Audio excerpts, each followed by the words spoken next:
प्रजापति समाज के साथ, वो बड़ा अन्याय हुआ है। और सबने धोखा किया हमारे साथ। ये मोदी जी भी धोखा कर रहे हैं, वो इतना बड़ा धोखा कर रहे हैं कि हमें बहका रहे हैं बार बार कि हमें भगत जी तो बना रहे हैं, हमें मंदिरों में तो पूजा सिखा रहे हैं, मगर जो भूख है वो हमारे पेट पे लात मारने का काम कर रहे हैं। और हमने कह दी किसी राजनीतिक दल को वोट नहीं देंगे, बीजेपी को बिल्कुल नहीं देंगे। सरकार शिक्षा देने की बात नहीं करती, 5 किलो राशन देने की बात करती है।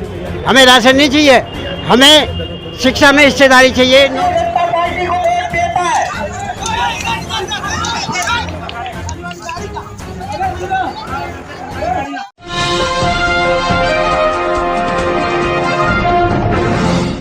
साथियों नमस्कार, मैं हूं नीरज पटेल और आप देख रहे हैं नेशनल जनमत। अपने अधिकारों और हक हुकूक के लिए सड़क पर उतरे प्रजापति समाज की संकल्प यात्रा हरिद्वार से दिल्ली की तरफ जा रही थी। यात्रा तथाकथित राम राज्य यानी कि योगी जी के उत्तर प्रदेश में पहुंचती है तो उन पर लाठीचार्ज कर दिया जाता है। इस यात्रा का नेतृत्व कर रहे प्रजापति समाज के तमाम नेता और युवा चोटिल और घायल हो जाते हैं। अब सवाल यह उठता है कि हरिद्वार से चली यात्रा जैसे ही तथाकथित राम राज्य में प्रवेश करती है तो उसके सेनापतियों को तकलीफ क्यों हो जाती है?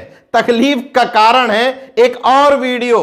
प्रजापति महासभा के राष्ट्रीय अध्यक्ष दारा सिंह प्रजापति ने मेरठ में स्पष्ट शब्दों में कहा था कि मोदी जी हमारे समाज को धोखा दे रहे हैं, हमें मंदिरों में पुजारी तो बना रहे हैं, पूजना तो सिखा रहे हैं, लेकिन भूखे पेट पर लात मार रहे हैं। जो हमारी वोट ले रहा 99%, हमारे बच्चे शिक्षा बिल्कुल हमारी जीरो, हमारा स्वास्थ्य जीरो, हमारी नौकरियां जीरो और राजनीति तो बिल्कुल डबल शून्य में है। दिल्ली में चाहते हैं कि पहले हमारी गिनती और हमारी राजनीतिक हिस्सेदारी तय करें कि हम हैं कितने। मगर सबने धोखा किया हमारे साथ। ये मोदी जी भी धोखा कर रहे हैं, वो इतना बड़ा धोखा कर रहे हैं कि हमें बहका रहे हैं बार बार कि हमें भगत जी तो बना रहे हैं, हमें मंदिरों में तो पूजा सिखा रहे हैं, मगर जो भूख है वो हमारे पेट पे लात मारने का काम कर रहे हैं। सारे 99% वोट बीजेपी को दी, पूरे भगत जी हैं, पूरा बन गए कि नहीं भाई धर्म के नाम पे वोट दे दिया। ये नहीं सोचा तुम्हारे बच्चे भूखे मर रहे हैं, उनके पेट में कुछ भी नहीं है। हमने कह दी किसी राजनीतिक दल को वोट नहीं देंगे, बीजेपी को बिल्कुल नहीं देंगे। सरकार शिक्षा देने की बात नहीं करती, 5 किलो राशन देने की बात करती है।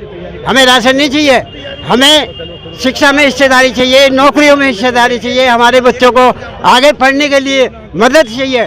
यही विचारधारा, यही मुद्दों की क्लियरिटी शायद इस लाठीचार्ज की वजह बनी होगी।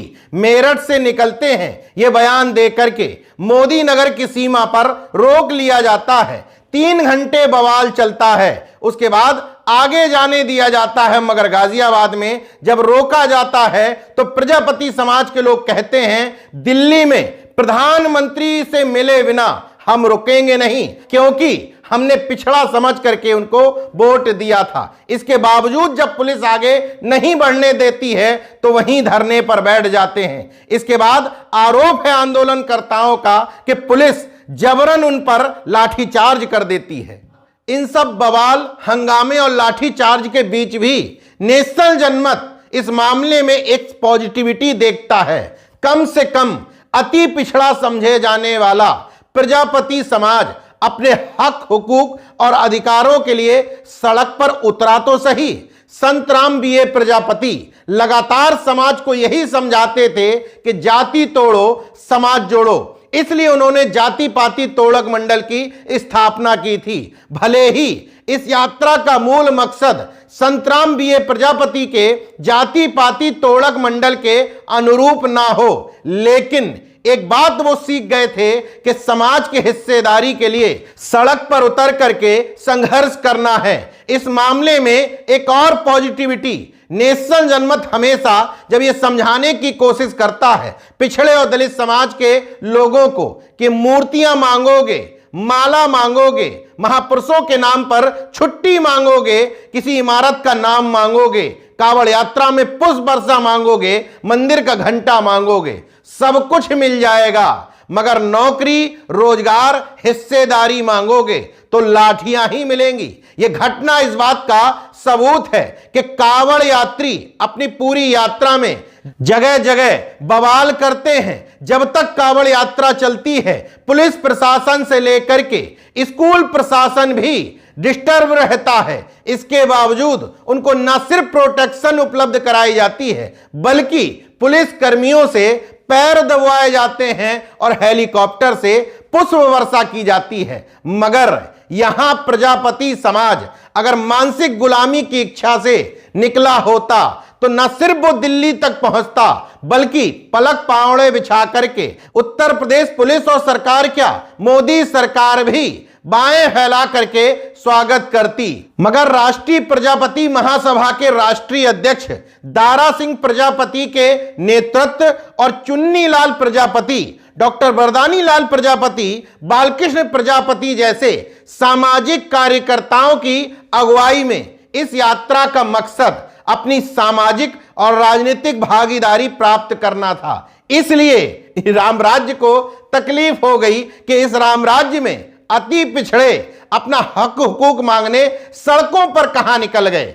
इन निहत्थे लोगों पर लाठीचार्ज करने वाली यूपी पुलिस से एक सवाल करना चाहता हूं, अगर यही लोग सीएम के सजाती या आरएसएस की पसंदीदा जाति के होते तो क्या लाठीचार्ज की हिम्मत पड़ती? इन समाजों को छोड़ दो, वो समाज जो लड़ना भिड़ना और संघर्ष करना जानते हैं, अगर उन्हीं समाजों से होते तब भी शायद लाठी का मुंह उस तरफ नहीं मुड़ पाता क्योंकि उनके हाथ में खुद लाठियां होती। मगर सामने एक ऐसा समाज मिल गया जिसको पीटने पर गोदी मीडिया तो सवाल उठाएगा ही नहीं, राजनीतिक हलकों में भी कोई बहुत बड़ी प्रतिक्रिया नहीं होगी। यही सोच करके योगी आदित्यनाथ जी के तथाकथित रणवाकुरों ने प्रजापति समाज के ऊपर लाठीचार्ज कर दिया, जिसमें दर्जन भर से ज्यादा लोग घायल हो गए, जिनको गाजियाबाद के ही एमएमजी सरकारी अस्पताल में एडमिट करवाना पड़ा। बहरहाल इस लाठी चार्ज से एक बात तो क्लियर है कि राम राज्य में अति पिछड़े समाजों की क्या हैसियत है। इसी प्रजापति समाज का जब वोट लेना होता है तो कहा जाता है प्रजापति ब्रह्मा जी का दूसरा नाम है, मगर जब हक मांगते हैं तो इनको कुम्हार बता करके लाठी डंडों से पीट दिया जाता है। इसलिए नेशनल जनमत कहता है ये मत सोचो कि इस समय फलाना समाज पिट रहा है, हम तो सेफ रहेंगे। जब भी हिस्सेदारी मांगने सड़कों पर निकलोगे तभी बदले में लाठी मिलेगी, क्योंकि लगेगी आग तो आएंगे कई घर जद में, यहां सिर्फ हमारा मकान थोड़े है। देखते रहिए नेशनल जनमत, जागरूक और सजग बने रहिए। जय विज्ञान, जय संविधान, जय लोकतंत्र। धन्यवाद।